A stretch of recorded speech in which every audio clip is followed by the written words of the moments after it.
The Galactic Trade Federation's headquarters on Nexus Prime hummed with the kind of bureaucratic efficiency that would make a tax auditor weep with joy.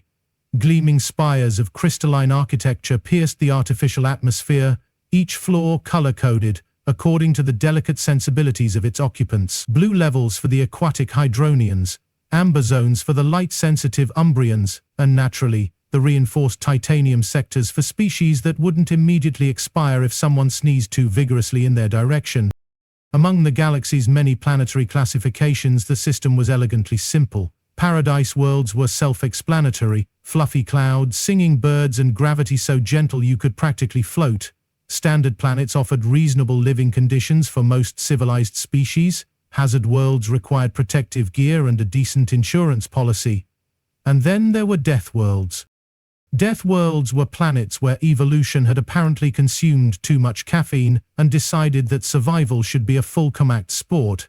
These were places where the weather could kill you, the wildlife definitely wanted to kill you, and even the plants had developed creative ways to end your existence. The galactic community had long ago established a simple protocol for death world species. Maintain a respectful distance, avoid sudden movements, and never, under any circumstances, assume their quaint customs were harmless. Earth, as it turned out, was not just a death world, it was the death world, a planet so aggressively hostile that its dominant species had evolved to consider extreme sports a form of recreation. The fact that humans had somehow achieved spaceflight, despite their planet's apparent desire to murder them, was either a testament to their resilience or evidence of profound mental instability. The galactic scientific community remained divided on this point. The current diplomatic summit represented the pinnacle of interstellar bureaucracy. Representatives from 47 species had gathered to discuss trade agreements, territorial disputes, and the eternal question of whether humans should be required to wear warning labels in civilized society. The assembly hall itself was a marvel of engineering, featuring atmospheric controls that could accommodate everything from methane-breathing Gascarians to the photosynthetic chlorophytes who required precisely calibrated light spectrums to maintain their chartreuse complexions. Zephyr adjusted his ceremonial robes with the practiced ease of someone who had spent decades perfecting the art of looking important. As a senior diplomat from Valeria Prime, he possessed the kind of crystalline features that suggested his ancestors had evolved in a jewelry store. His translucent skin caught the ambient light beautifully, creating prismatic patterns that had once caused a minor diplomatic incident when a Terran ambassador had mistaken him for a decorative lamp. Valerians prided themselves on being the galaxy's most refined species. Their homeworld featured gentle breezes, perfectly balanced humidity, and gravity so modest that their ancestors had developed bones with the structural integrity of expensive china. They were scholars, artists, and philosophers who had transcended the crude necessities of physical labor through superior intellect and an extensive network of robotic servants. The human delegation, by contrast, occupied the reinforced section of the assembly hall with the kind of casual confidence that made other species distinctly uncomfortable. They wore simple black uniforms that somehow managed to look both professional and vaguely threatening, like accountants who moonlighted as bounty hunters. Their leader, Raven Mackenzie, sat with the relaxed posture of someone who had never needed to worry about accidentally breaking herself by standing up too quickly. Raven had the sort of unremarkable appearance that humans seemed to specialize in: brown hair, brown eyes, and the kind of compact build that suggested she could either fix your spaceship or dismantle it with equal efficiency. To the assembled aliens, she looked deceptively fragile, which was rather like mistaking a landmine for a paperweight based on its size. The morning session had proceeded with the typical diplomatic efficiency of watching paint dry in a vacuum. Various species had presented their trade proposals with the enthusiasm of beings who had evolved beyond the need for actual excitement. The Crystalline Consortium wanted to discuss mineral rights, the Aquatic Alliance needed to negotiate shipping routes through dry space, the Hive Collective requested permission to establish new colonies, preferably ones that wouldn't require them to interact with species that perspired. Through it all, Zephyr had maintained his position as the voice of reason and sophistication. He had mediated disputes with the calm authority of someone who had never experienced actual physical discomfort, offering solutions that demonstrated the kind of detached wisdom that came from living on a planet where the most dangerous predator was a small, herbivorous creature that sang lullabies. The afternoon brought the human trade proposals, which immediately elevated the tension in the room from mild bureaucratic tedium to barely concealed existential dread. Humans wanted to export everything from food products to entertainment media, apparently oblivious to the fact that most species considered their cultural output to be either toxic or psychologically disturbing. The debate began civilized enough. Raven presented humanity's case with the kind of calm professionalism that somehow made her more intimidating than if she had been openly hostile. She discussed market projections, quality standards, and safety protocols with the patience of someone explaining basic concepts to particularly slow children. Zephyr found himself increasingly irritated by the human's presumption. Here was a representative from a species that had only recently discovered faster-than-light travel, attempting to negotiate with civilizations that had been exploring the galaxy for millennia. It was like watching a caveman try to explain quantum physics to a university professor. The breaking point came when Raven suggested that human entertainment media might actually benefit other species by providing examples of creative problem-solving under pressure. Several delegates had begun making concerned noises, particularly when she mentioned that humans considered action movies to be suitable for juvenile audiences. "I think," Zephyr interjected with the kind of condescending smile that had launched 1,000 diplomatic incidents, "that our young friend here might benefit from understanding the broader context of galactic civilization." The room fell silent. Even the atmospheric recyclers seemed to hold their breath. "Perhaps," Zephyr continued, rising from his seat with graceful authority, "if I could provide some guidance to help you understand the complexities of interstellar commerce." What happened next would be analyzed by xenobiologists for decades. Zephyr, in a gesture that was intended to be both paternal and slightly demeaning, reached across the conference table and placed his hand on Raven's forearm. His intent was clearly to demonstrate the kind of gentle authority that civilized beings use to manage their less sophisticated colleagues. He had made two critical errors. First, he had forgotten that humans evolved on a planet where being grabbed by unknown entities was typically a prelude to becoming someone's lunch. Second, he had seriously underestimated the speed and efficiency of human defensive reflexes. Raven's response was instantaneous and entirely involuntary. Her hand moved with the kind of fluid precision that millions of years of evolution had programmed into every fiber of her being. She grabbed Zephyr's wrist with what she would later describe as moderate pressure, the sort of grip humans use to open stubborn jars or shake hands with someone they wanted to impress. The sound of Zephyr's crystalline bones fracturing was surprisingly musical, like a wind chime being fed through a wood chipper. His scream reached frequencies that triggered the emergency evacuation protocols for 3 separate species, and his attempts to pull away only made the situation worse as Raven's grip tightened reflexively. The entire incident lasted approximately 2 seconds, but those 2 seconds redefined the galactic community's understanding of human physiology. In the time it took Zephyr to realize he had made a terrible mistake, Raven had managed to reduce his perfectly functional arm to something that resembled abstract art, made from broken glass and regret. The aftermath was a masterpiece of controlled chaos.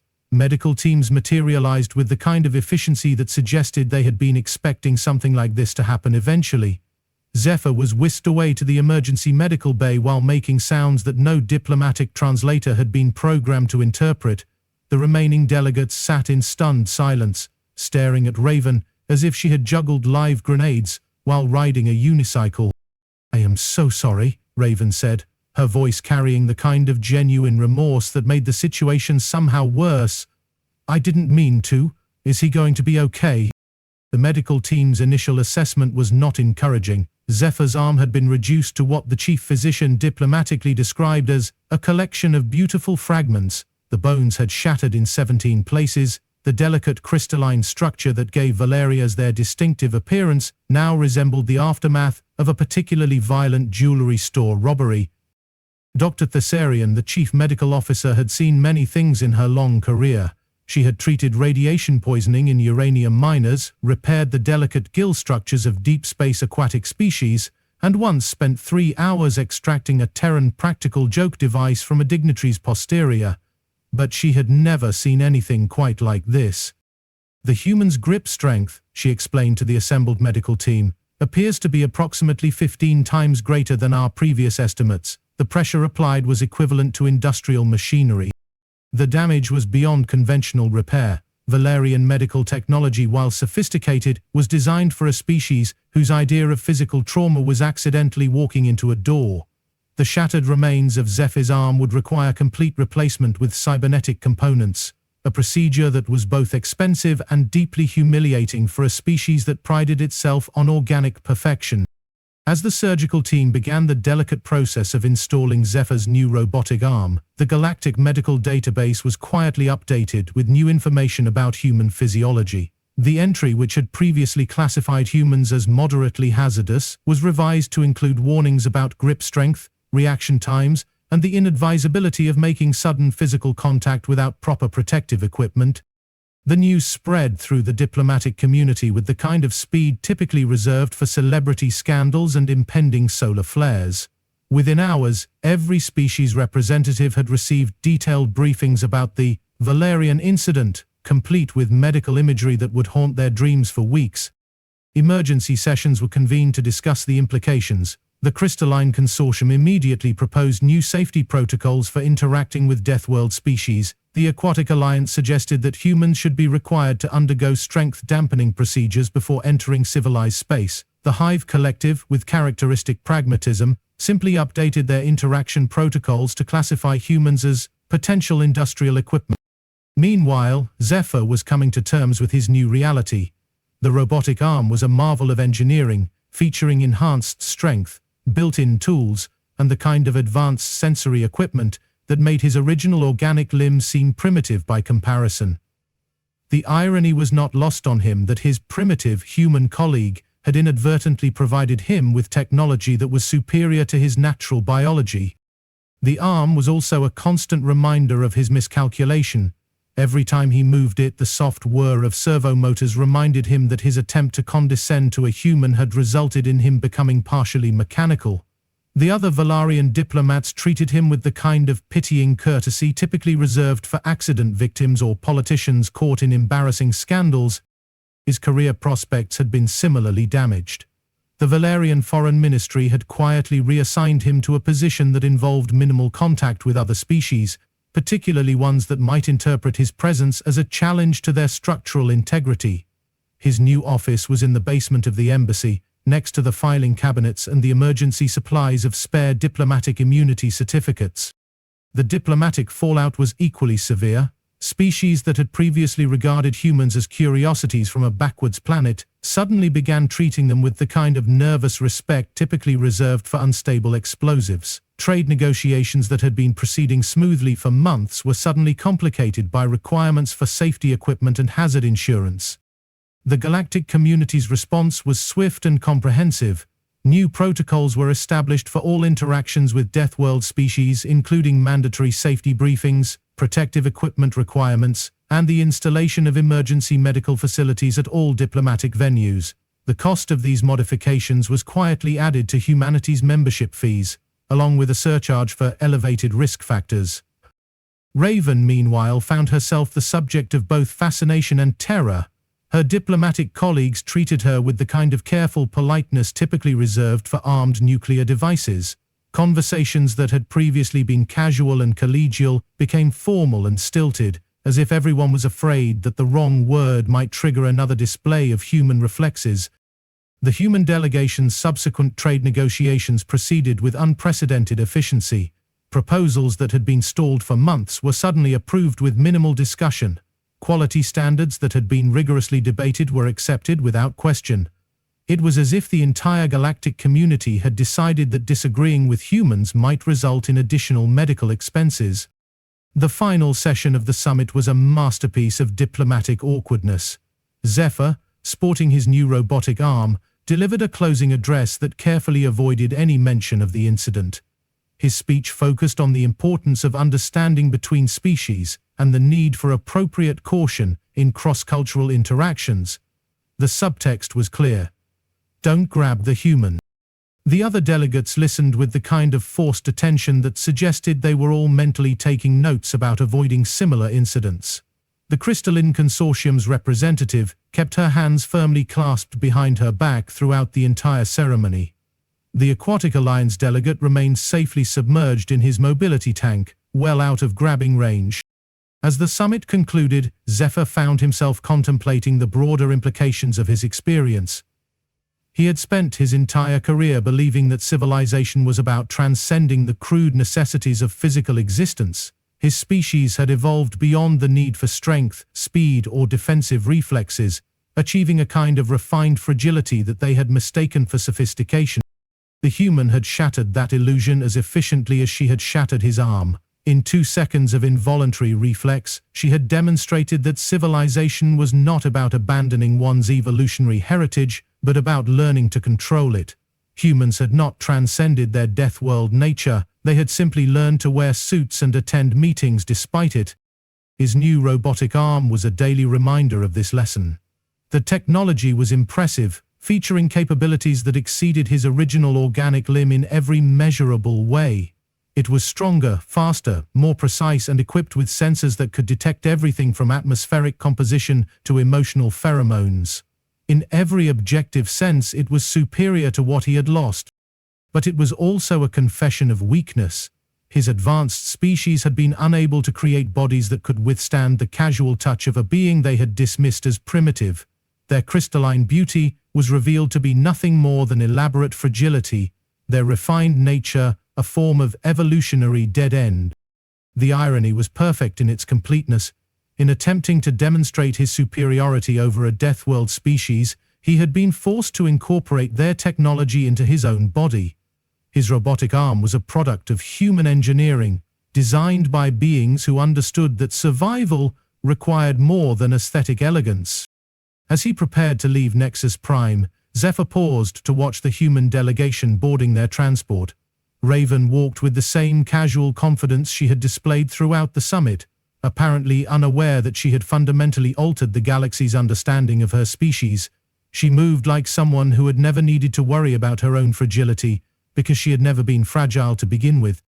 The transport lifted off with the kind of industrial efficiency that characterized human technology, no graceful curves or artistic flourishes, just functional design that prioritized effectiveness over beauty. It was the engineering philosophy of a species that had learned to build things that worked, because failure on a Deathworld was not an aesthetic choice, but a death sentence. Zephyr flexed his robotic fingers, feeling the servo motors respond with inhuman precision. The arm was everything his original limb had been, and more. It was stronger, more durable, and equipped with capabilities that his organic body could never have possessed. In every measurable way, it was an improvement. Except for one thing. It was a constant reminder that the primitive species he had tried to patronize had been carrying this kind of strength in their bodies all along. They had evolved it naturally, through millions of years of surviving on a planet that treated existence as a competitive sport. What he had gained through advanced technology, they had achieved through the simple expedient of not dying. The final report of the summit would note that trade agreements had been successfully concluded, diplomatic relations had been strengthened, and new protocols had been established for interspecies cooperation. It would not mention that these achievements had been facilitated by one diplomat's expensive lesson in the difference between sophistication and survival. As Zephyr returned to his modified duties and his basement office, he carried with him a new understanding of the galaxy's hierarchy. Civilization was not about transcending one's evolutionary heritage, but about learning to use it responsibly. The humans had not abandoned their Deathworld nature, they had simply learned to shake hands instead of breaking necks. His robotic arm whirred softly as he reached for his datapad, preparing to write his final report on the summit. The sound was a gentle reminder that sometimes the most advanced technology was just a way of catching up to what evolution had already provided. The galaxy's most primitive species had been carrying industrial-strength survival equipment in their bodies all along. They had just been polite enough not to demonstrate it until someone was foolish enough to grab them. The really amusing part, Zephyr reflected as he began typing with his enhanced mechanical fingers, was that the humans had been trying to be gentle,